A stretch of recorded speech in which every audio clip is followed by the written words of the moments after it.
నమస్కారం. Native India వార్తలకు స్వాగతం. తెలంగాణ ఉద్యమంలో పోరాడిన యోధుడు, native Indians forum chairman Veeraiah Yadav తీసుకొచ్చిన విప్లవాత్మక ఆలోచన ఇప్పుడు బ్రాహ్మణ ఆధిపత్యానికి సవాల్ విసురుతూ గురి నుంచి ప్రారంభమైన ఒక సామాజిక సాంస్కృతిక ఉద్యమం ఇప్పుడు తెలుగు రాష్ట్రాల్లో పెద్ద చర్చగా మారుతోంది. నమస్కారం. మీరు చూస్తున్నది నేటివ్ ఇండియా న్యూస్. నేను మీ ప్రమిళ. ఒక చిన్న ఆలోచన, ఒక చిన్న ప్రారంభం. కానీ ఇప్పుడు అది ఒక పెద్ద సామాజిక సాంస్కృతిక ఉద్యమంగా మారుతోంది.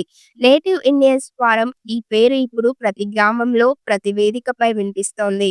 2025 జులైలో ఒక గుడిలో ప్రారంభమైన ఈ ఆలోచన ఇప్పుడు కేవలం ఒక సంస్థగా కాకుండా ఒక సామాజిక సాంస్కృతిక మార్పు దిశగా అడుగులు వేస్తున్న ఉద్యమంగా మారింది. ఈ ఫారం ప్రధాన లక్ష్యం ఏమిటంటే, మన గుడిలో మన పూజారి.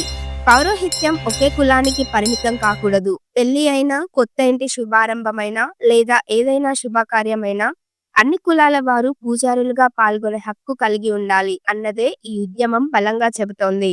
ముఖ్యంగా ఒగ్గుకథ పూజారులు, విశ్వ బ్రాహ్మణులు, గౌడలు, బీసీలు, ఎస్సీలు ఇలా అన్ని వర్గాల ప్రజలకు సమాన అవకాశాలు రావాలన్న లక్ష్యంతో ఈ ఫారం ముందుకు సాగుతోంది. ఇప్పటికే ఈ ఉద్యమం తెలుగు రాష్ట్రాల్లో వేగంగా విస్తరిస్తోంది. పలువురు సామాజిక నాయకులు కూడా దీనికి మద్దతు తెలుపుతున్నారు. సమాజంలో ఉన్న అసమానతలు తగ్గి ప్రతి వర్గానికి గౌరవం దక్కాలి, బ్రాహ్మణ ఆధిపత్య భావజాలం తగ్గి సమానత్వం పెరగాలి అన్న ఆలోచనతో ఈ ఉద్యమం ముందుకు వస్తోంది. కేవలం పౌరోహిత్యం మాత్రమే కాదు, మన సాంప్రదాయాలను తిరిగి ప్రజల్లోకి తీసుకురావడం కూడా ఈ ఉద్యమం ముఖ్య లక్ష్యం. సమ్మక్క సారక్క తల్లి, పోచమ్మ తల్లి, ఎల్లమ్మ తల్లి, మైసమ్మ తల్లి, దుర్గమ్మ తల్లి, వీరప్ప, మల్లన్న వంటి గ్రామ దేవతల పూజలు, జాతరల సంస్కృతి ఇవన్నీ మళ్లీ బలపడాలని ఈ ఫారం భావిస్తోంది. గ్రామీణ సంస్కృతిని కాపాడటం, ప్రతి కులం తమ ఆచారాలను గౌరవంగా కొనసాగించడం ఇదే ఈ ఉద్యమం సందేశం.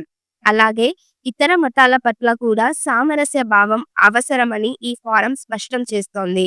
అందరూ కలిసి జీవించే సమాజం, సోదరాభావంతో ముందుకు వెళ్లే దేశం, అదే బలమైన భారతదేశానికి పునాది అని ఈ ఉద్యమం నమ్ముతోంది.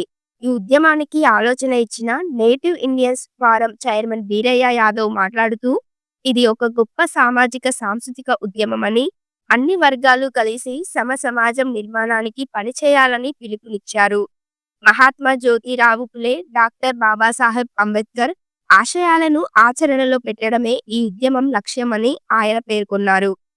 జై భీమ్, జై భారత్, జై పూలే అనే నినాదాలతో సమానత్వం, సామాజిక న్యాయం వైపు ఈ ఉద్యమం ముందుకు సాగుతుంది.